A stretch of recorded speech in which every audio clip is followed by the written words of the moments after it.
Greetings, everyone. Pete Pardo here from Sea of Tranquility. Welcome to another episode. Pick number 23 of my favorite vocalists of all time, which we're doing each and every morning, each and every day here in August. We're not quite there yet, Pete.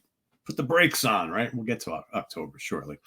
We're doing this each and every day here in August. 31 days in the month. Our 31 favorite singers of all time. We're also picking out our 3 favorite albums, featuring our 3 favorite vocal performances on an album from that singer, as well as our favorite vocal performance, a song from that particular singer. Today, for pick number 23, let me bring to the stage the one, the only, John Ozzy Osbourne, of course, from Black Sabbath and Ozzy Osbourne Band. One of the legendary hard rock / metal singers of all time. You know, a lot of guys who technically have better vocal styles, vocal techniques than Ozzy, but he's just so iconic and his voice is so recognizable and just such a part of so many important songs and albums. It's like you can't not pick Ozzy for a kind of list like this, even though, you know, like I said, I like other guys, gals, vocals maybe a bit better, but he's just so perfect for, you know, the music that he plays. You know, those early Sabbath albums, you can't have anybody else singing those. And there's a good chunk of Ozzy's solo catalog where it's just, you know, the voice is perfect for the music. So speaking of the music, my favorite albums, again, I have to stress, so these might not necessarily be my all-time favorite albums from Black Sabbath or Ozzy solo catalog, but these are the albums where I feel his voice was at an all-time high, right? Where the vocals are just like even better than some other albums, even though I may like other albums more. So we're going to start off first. We're going to go to Sabbath, Bloody Sabbath. To me, probably the pinnacle of Ozzy's vocal ability. I think this album probably has the best vocals of any album he ever appeared on. There's just amazing stuff on here. National Acrobat, Sabracadabra, you know, Killing Yourself to Live. Just, he's so good on here. Spiral Architect, you know, I mean, great stuff on there. And then I'm going to go to Sabotage next. Like I said, I think this period, this is Ozzy's voice at his peak, in my opinion. Hole in the Sky is terrific, absolutely terrific. Symptom of the Universe, Megalomania, he's so good on there.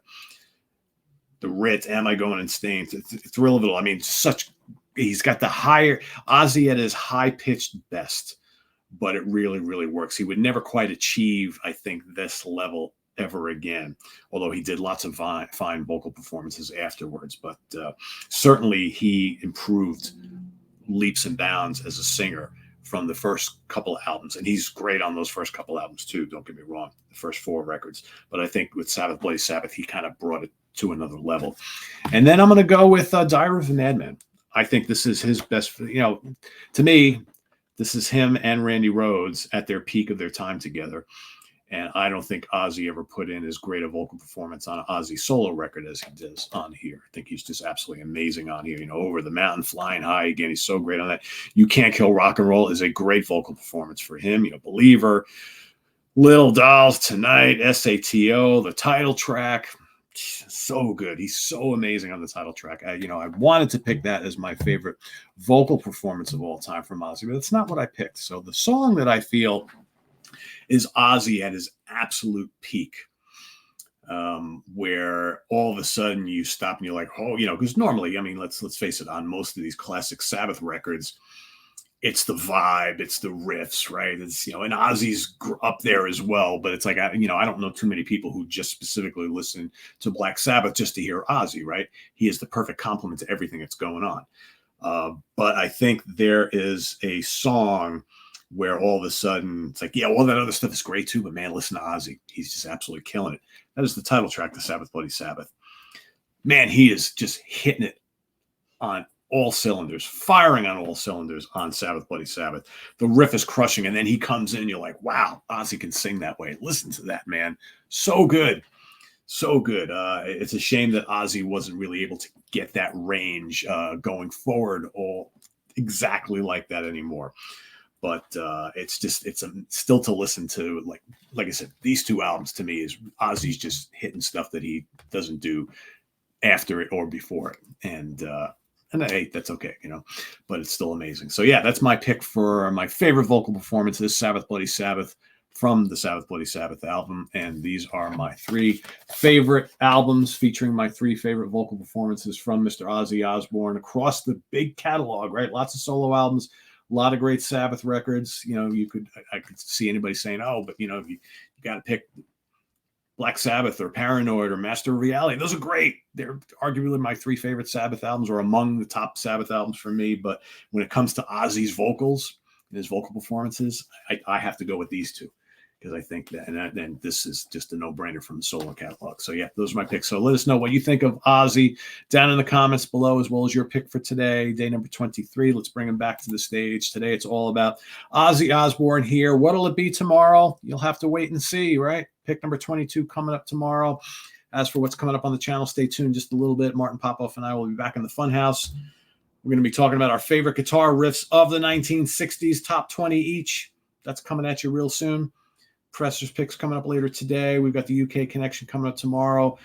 Deconstructing and ranking classic songs, or ranking songs on a classic album. I was trying to say it differently. Ranking and deconstructing classic songs on a classic album. No. Ranking the songs on a classic album. That's what it is, Pete. Don't try and make it more difficult than it is. Anyway, we're looking at The Number of the Beast by Iron Maiden. We're going to take all those songs, we're going to throw them in a hat, and we're going to rank them in the order that we like them. Not an easy task, because basically every song is a classic on that album. So that's a lot of fun. Stay tuned for that. It's coming up tomorrow. And then, of course, ranking the albums with Grant Arthur, JoJo Gunn, the band formed by 2 former members of Spirit. That's coming up. We've got 5 albums in total. We're going to be ranking those. That's happening tomorrow. And then, of course, we've got Italian Prog Night on In the Prog Seat coming up on Tuesday night. An album war featuring 5 classics: Leorme, PFM, Banco, Il Balletto di Bronzo, and Museo Rosenbach. That's coming up on Tuesday. Don't miss that one. Until then, I'm Pete Pardo. Thanks for watching, everybody. Take care. Bye-bye.